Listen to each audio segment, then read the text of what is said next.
You know, people think working in a mortuary is just silence, routine, and the smell of disinfectant. Clinical, professional. Nothing more than a job dealing with the inevitable end we all face. But what they don't tell you, what they can't tell you, is that sometimes the dead don't stay where they're put.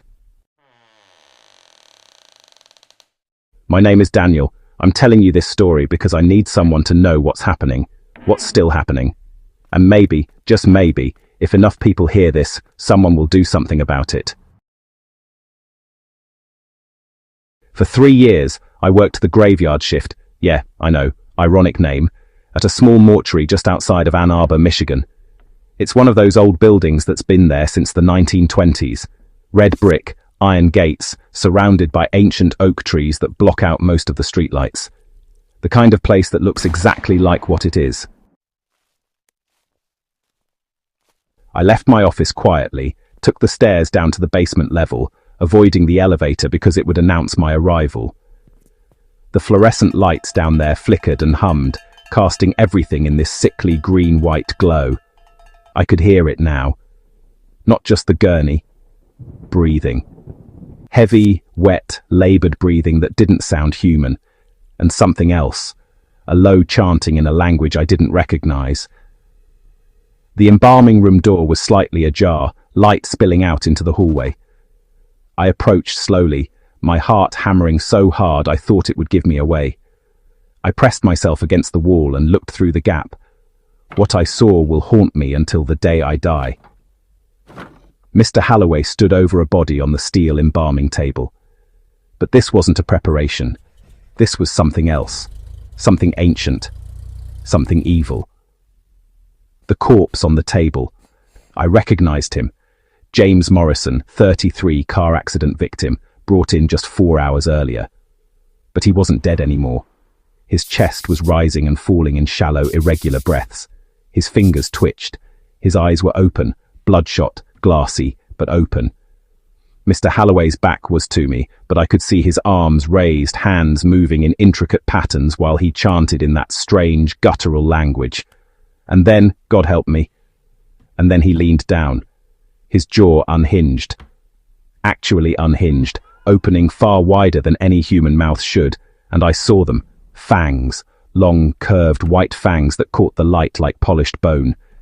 He bit into the corpse's neck, but he wasn't feeding, not exactly. It was more like a transfusion. His veins bulged, turning black and visible beneath his pale skin.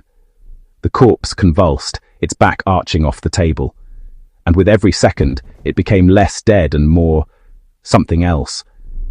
After what felt like an eternity but was probably only 30 seconds, Mr. Halloway pulled away. The corpse sat up, jerky, unnatural movements, like a puppet being yanked by strings. Its eyes were completely black now. No iris, no white, just empty, consuming darkness. Mr. Halloway said, "Rise and serve me." The corpse, the thing that used to be James Morrison, turned its head toward Mr. Halloway and nodded. It stood up, movements stiff and wrong, and walked toward the back door of the embalming room. That's when I realized this was where the bodies were going. They weren't disappearing. They were being converted, raised, brought back as something that wasn't alive and wasn't dead. Something in between. Something that served him.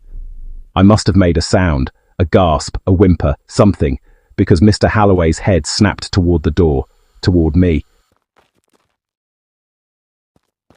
I ran. I should have left right then. Quit. Driven away and never looked back. But I was paralyzed by fear and morbid curiosity. I hid in my office, lights off, door locked, watching the security monitor. At 3:15 a.m. I saw him. Mr. Halloway emerged from the basement, leading 3 figures. At first glance, they looked like men in dark clothing. But the way they moved, rigid, jerking, uncoordinated, betrayed their true nature. They were the missing bodies. I recognized one of them. Robert Chen, the first one to disappear. He was walking, moving, 6 weeks after being pronounced dead.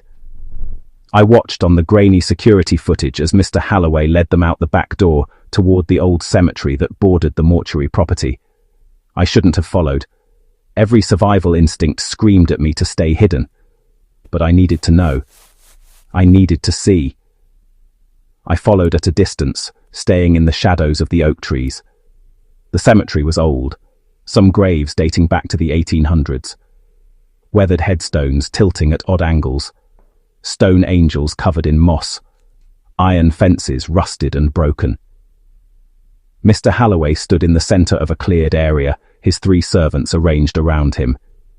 He raised his arms and they began to dig, not with shovels or tools, with their bare hands, their fingers, nails broken and bleeding, though no blood flowed, clawed at the earth with inhuman strength.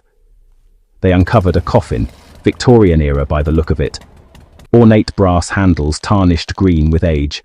They pried it open, and I saw nothing. It was empty. But Mr. Halloway smiled, actually smiled, for the first time I'd ever seen, and nodded with satisfaction. Then I understood. He wasn't just creating servants from the bodies that came to the mortuary.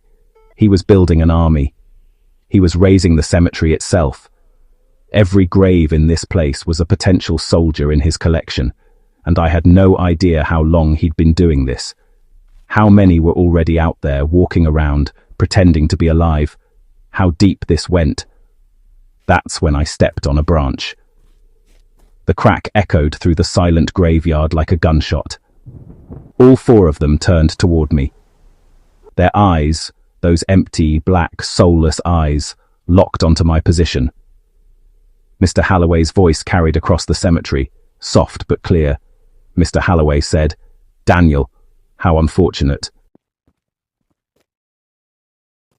I ran, again, crashed through the underbrush, branches tearing at my clothes and skin, my lungs burning, my legs pumping with pure adrenaline-fueled terror. I didn't stop until I was in my car, door locked, engine roaring to life. I peeled out of that parking lot doing 60, and I didn't slow down until the mortuary disappeared in my rearview mirror. I called in sick the next day, and the day after that. On the 3rd day, I sent an email resignation. No notice, no explanation. Just, I quit, effective immediately. Don't contact me. My supervisor called 17 times. I blocked the number. Mr. Halloway sent me a letter, handwritten in perfect Victorian script on expensive paper. It said, Mr. Halloway wrote, "Dear Daniel, I understand your distress. What you witnessed was not meant for mortal eyes. However, you need not fear. I do not create without purpose, and you serve no purpose to me. Consider this a professional courtesy. Forget what you saw, and I shall forget that you saw it. Speak of it, however, and I will remember you. Fondly." That was 4 weeks ago. I moved out of Michigan entirely. New state, new city, new job. I sleep with the lights on.